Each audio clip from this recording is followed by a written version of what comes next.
Hi guys, welcome back to my channel, and this is my first video tutorial for a long time. You all know it's been a while since I've uploaded, except for my reintroduction video just before this one. But yes, today I have on my chair a model by the name of Tishana. Tishana is such a beautiful girl, and we wanted to do a nice simple glam look on her, one that she can rock for almost any occasion. But yes, if you want to see the look that I created for my model Tishana, stay tuned. Oh, by the way, don't forget to share, like, comment, and subscribe. Did I say it correct? I'll get the hang of that eventually. All right, guys, see you in the next one. Bye. So this is our model for today, Tishana, and I'm going to be starting off by doing her brows. I always start by doing brows first, and I'm using my Benefit Precisely My Brow Pencil in the shade number 6. This is a perfect match for the darker brow hairs that Tishana has. I normally outline both top and bottom of the brow before I start filling in the sparse areas.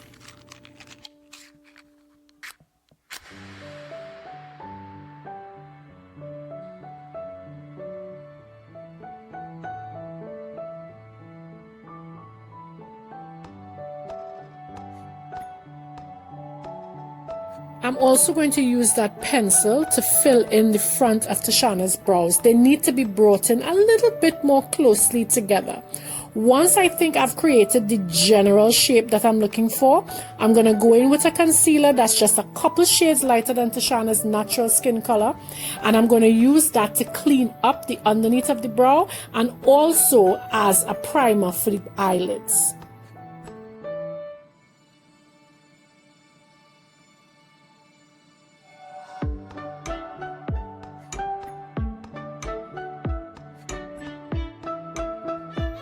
Once both brows have been cleaned up, I'm using that concealer, as I said before, as a primer for the lid. I'm going to pull that down onto the lid and diffuse it with a blending brush.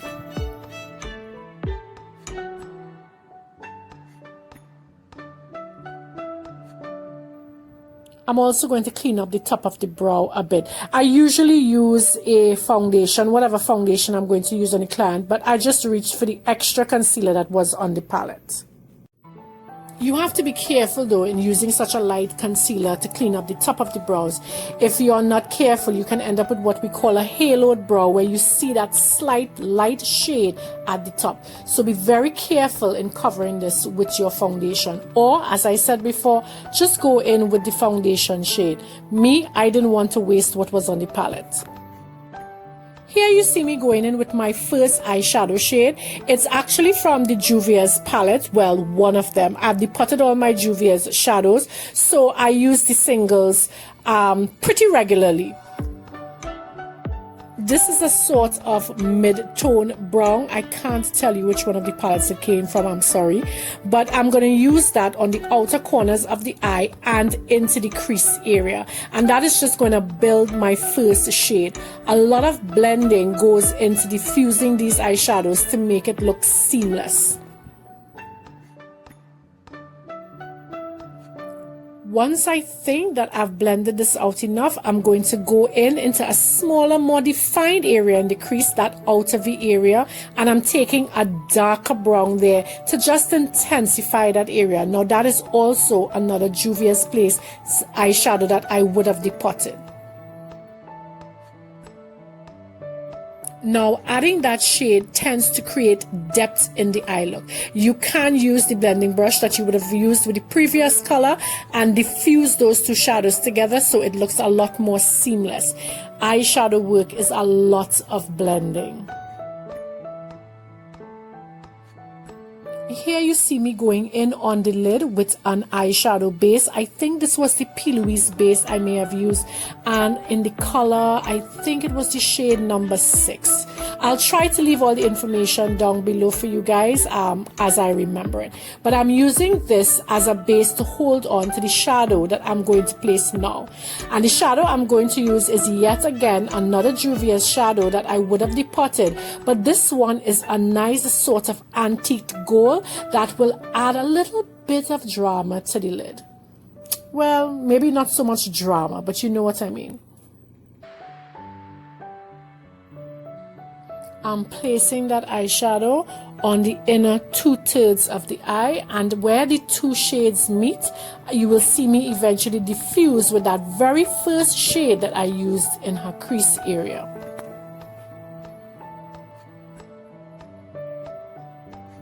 Take your time, as you may need to go over in layers. Here I'm adding that very first shade we used, and I am just sort of diffusing where both shades met so that you can't see a clear line of demarcation.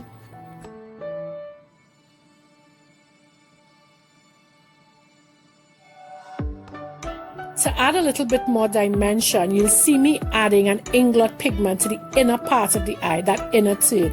I love Inglot pigments. To me, they make some of the best pigments that you can find.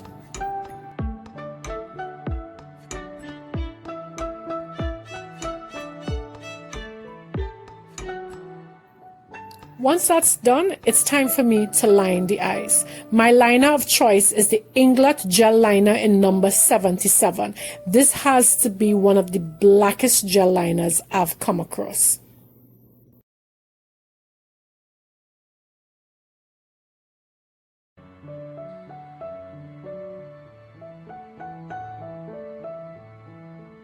Here you see me building up that line using a brush that I have from MAC. I can't recall the name of the brush, but it's a very, very fine angled brush.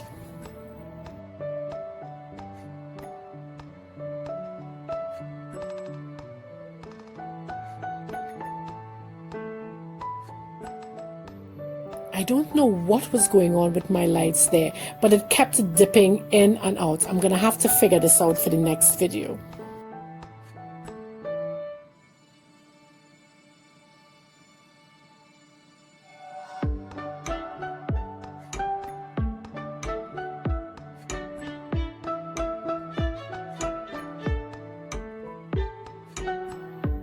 I use that same gel liner and that brush to apply product to the waterline and to smudge it out just below the waterline a little.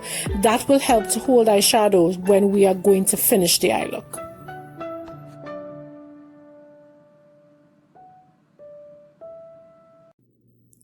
Now for my favorite part, the face. After prepping her skin and applying a little Danessa Merrick's illuminating veil, I'm using my Superstay foundation from Maybelline. I'm going to list the colors down below, but I'm using that. I had to mix two colors to get Tishana's shade, and I'm applying this with a Real Techniques brush. I think it's called the Instapop Cheek Brush, and I am stippling this product onto her face, making sure to blend it out smoothly and evenly. I tend to not use beauty blenders on clients at all.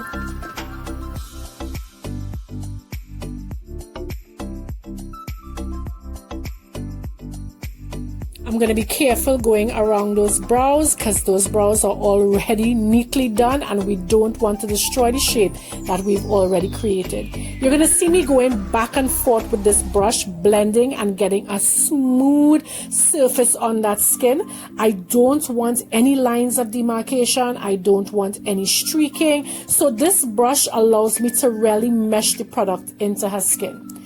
Here, I'm adding some concealer.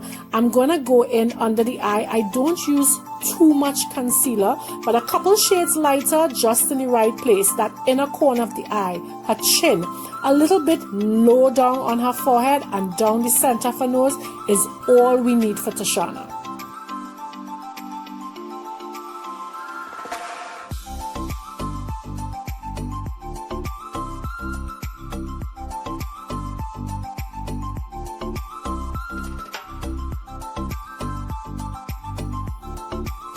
It's important to take your time blending out this concealer.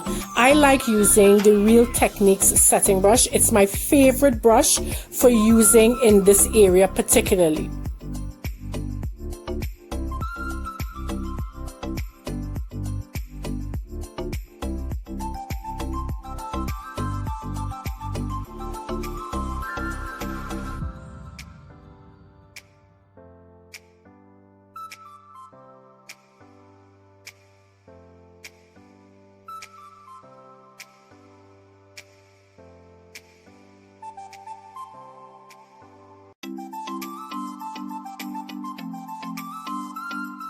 I'm adding a darker foundation from the same Superstay line around the perimeter of her face, and that is what I'm going to use to sort of contour or bring back some dimension to the outer part of Tishana's face.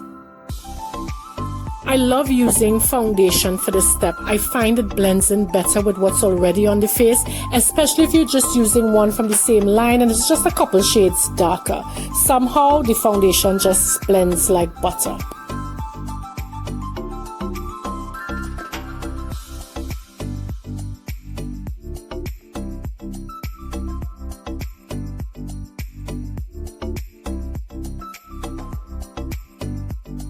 Once I've ensured that everything has been blended seamlessly together, it's time to do some setting. For the under eye area, I'm going to take a Fit Me powder in the shade medium, I think it was, and I'm going to use that to set the areas under her eye, her chin, her forehead, and down the center of her nose. This is going to give enough of a highlighted look to Tishana's face.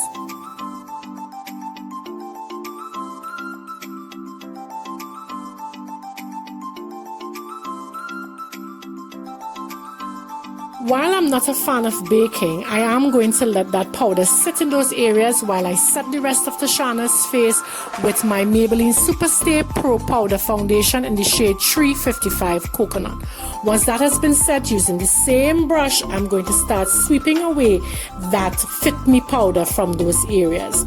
I'm going in with yet another Superstay Pro Powder Foundation in a very dark shade. I think it's called Java, and I'm going to use that to set the contours along the perimeter of her face and along her cheekbones. A little touch on the sides of her nose as well.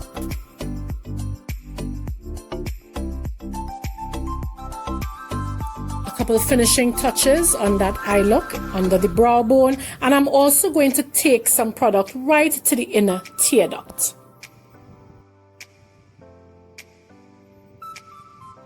I'm also not going to forget her lower lash line. I'm going to smudge the lower lash line out with a little bit of the brown that I used in her crease, as well as the deeper brown that I used on the outer part of her crease.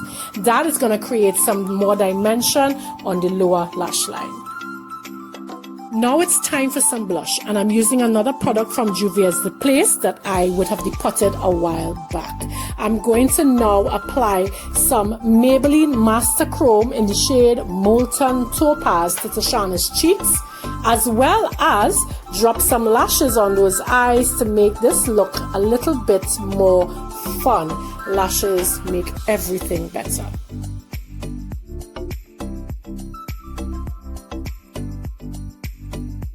These lashes certainly added a wow factor to this look. I'm going in with a little eyeshadow in a nice brown shade that matches Tishana's brows well, and I'm just going to add a little bit more depth to her brow with this shadow. Some people tend to use a dedicated brow product for this. I don't see the need to once I have the right shade in my kit.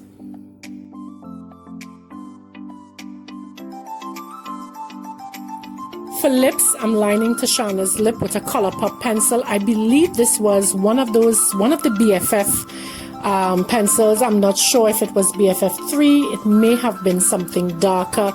And then I'm going in with a Maybelline Superstay Matte Ink in the shade, I think it's Amazonian. Yeah, that's it. I used Amazonian to the center, blended those two together, and gave Tishana a nice nude lip that suited this look well. A little bit of a setting spray and she is all finished. And there you have it, folks. We've taken Tishana from an already lovely model to someone who is completely slayed and ready to go out. Thank you guys so much for watching. I hope you enjoyed this video.